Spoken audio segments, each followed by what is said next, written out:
People have asked me in my life, who is Chuck Lemire? And of course, like all of us, we all have different roles in life because we're parts of families and parts of communities, and certainly we have our corporate life. And I am a husband and a father and a friend and a member of communities. But in my corporate life, I've had the gratefulness of working with incredible people and holding positions, whether they be in sales initially or in executive leadership throughout the course of my career, and especially in coaching. But through it all, who Chuck Lemire is a committed heart that wants to help other people get to where they want to go in life. Because I've been blessed and I'm very grateful for the many people in my life in all different roles and responsibilities who have helped me be the best that I can be. You know, in our lives, we have the opportunity to do many things. Sometimes in our youth, it's about sports. As we get older, it's about our career choice. What my passion is, where my passion really lies, is being in a position that's absolutely frightening. And as a young man, I found myself sometimes at the plate with 3 men on and the bottom of the ninth, and the team needed a hit. And I've also found myself as the chief executive officer of a multi-million-dollar corporation, where the decisions that were made were not only responsible for the financial security and future of the company, but more so for the lives of the families that were involved in that company.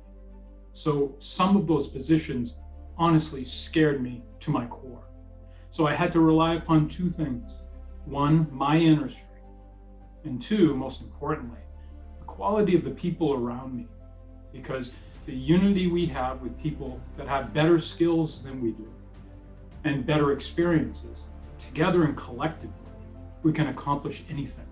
So my passion lies in always putting myself in a position that's a little bit scary, but one that can create great results.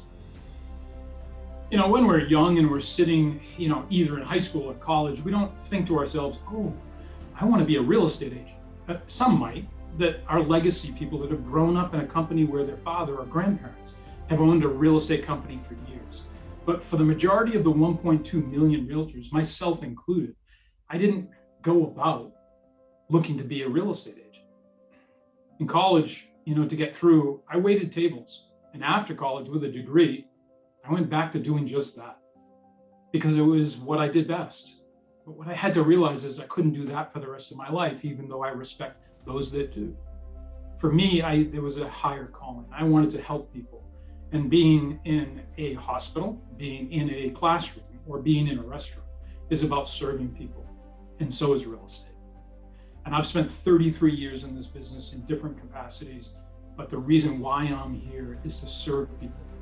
Because it's an honorable industry where we help individuals with one of the most complicated, one of the most highest financial decisions they'll make in their life, and certainly one of the most emotional, because it's all about the home for their families. So I'm proud to be in the real estate industry, but I'm excited and passionate about helping others the way people helped me when I was early in this career. For me in my life in this industry, I've had a blessed pathway. It started in sales, and my main focus was simply to do my very best with each customer and client, and to do as many transactions to help as many people as possible. There was one day, though, that early in my career, I happened to be at a boardroom table with Dick DeWolf, who owned DeWolf New England, a company in New England that eventually sold out to NRT for $147 million. And Dick DeWolf was at the head of the table and leaned over to me. And I was in my early 20s. He said, hey, do you want to know a secret? In the midst of his managers arguing about some concept of the company. And I leaned back and said, yes. And he said to me, Chuck, look at them. They're all discussing things as if they think I've got a plan. And the reality is, I kind of take it day by day. It was then I realized that serving an individual homeowner was wonderful, but I needed to. There was a deep burning desire to have a leadership position to help people like those managers, or more people who help the hundreds of thousands of realtors that are in our industry serve the people that they're doing. It caused me just to seek different opportunities in my pathway, to be the chief executive of organizations in New England, in Europe, in Phoenix, Arizona. And now, at this time of my career, I get to choose to be with Bob Corcoran and help others achieve their vision. Because Dick may not have had a plan, in his words, but he certainly had a vision. He just took it day by day to achieve it, and he surrounded himself with great people and great coaches. When you think to yourself, how do I get started in all this? There's basically three elements. First one is acceptance. You have to accept the fact that your vision can be achieved quicker or with more joy, associating yourself with a top coach. Acceptance is the first part. Being open to coaching is the next. And I've come across many great people who are highly intelligent, who are just not open to the process.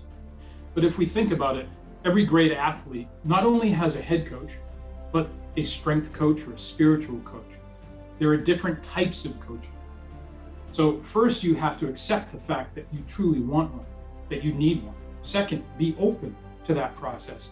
And then the third is it's a marathon, not a sprint.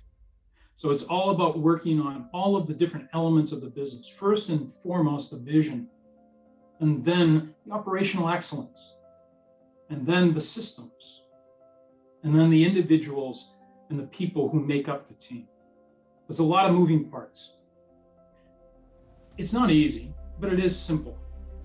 People want to overcomplicate things, but a truly good coach will bring simplicity so that it's not more effort or more work, that you're doing less work to achieve your vision, to grow your team, to be more financially solid, and have individuals within your team that have careers and a financial security that they would never have anywhere else other than your team. So what are next steps? Well, you have two choices. One, you can continue to do the things that you're doing in the same way and hope for different results, but I've found that hope is not a very good business strategy. So the alternative is to take the next step. Go to bobcorcoran.com. There's a lot of information that you can listen to.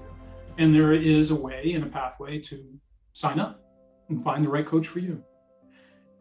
We teach resourcefulness to our clients. So if you wanted to contact me, all you really need to do is go to Google and put in Chuck Lemire. However, the easiest way is to email me at chuck@bobcorcoran.com. You know, when we make choices in life, we usually make them in our minds for ourselves and our team. But I hope that you really consider why you're making this choice. Because if you were to achieve your vision, that means that you would help more homeowners and have more people on your team. So this decision is your decision, but this decision is about other people that will benefit from your decision. Often I get asked, Chuck, are there people you don't coach? And the answer to that is yes, definitely. We can take a no just as gracefully as we can a yes, is my adage. And the reason why we say no from time to time is that individual wants a quick fix. They expect that there is something that they don't know that can be easily implemented that makes all the difference in the world. That's not what coaching is. A good coach, like if you take a look at sports, a successful coach is there year after year after year after year, winning championships and helping that team grow, often with different personnel. So coaching to us is a relationship. If we feel that the relationship is not going to work because there just isn't the opportunity to have the close strength of what it really takes to work together, then we will say no to a client. Or simply said, if we identify that they're just looking for a quick fix for increased productivity, we don't do that. That is not coaching to us. So we do often say no. Many times with a new client, they see the terms as being very fixed, meaning we have a Zoom meeting once a week. Yet we have coaching on demand. One of our greatest joys at Corcoran is being there when we need to be there for the people that we work with. A simple story is one of my clients had the opportunity of a merger, and it was necessary to really get the information and get a little bit of support quickly. And my client called me, we called Bob, we got on a call together and discussed the opportunity. And it all worked out well. It worked out well because we were all there for each other. That's what coaching is. It's a relationship. It isn't simply, oh, your time period is this particular date and time. We're there with you like an outsourced CEO. We're just there when you need us. And you can text, call, and engage with us at any point in time, because that is our commitment to our clients. We don't take masses of clients. We take very specialized top teams or individuals that truly want to have a great relationship to help their team grow and serve their communities.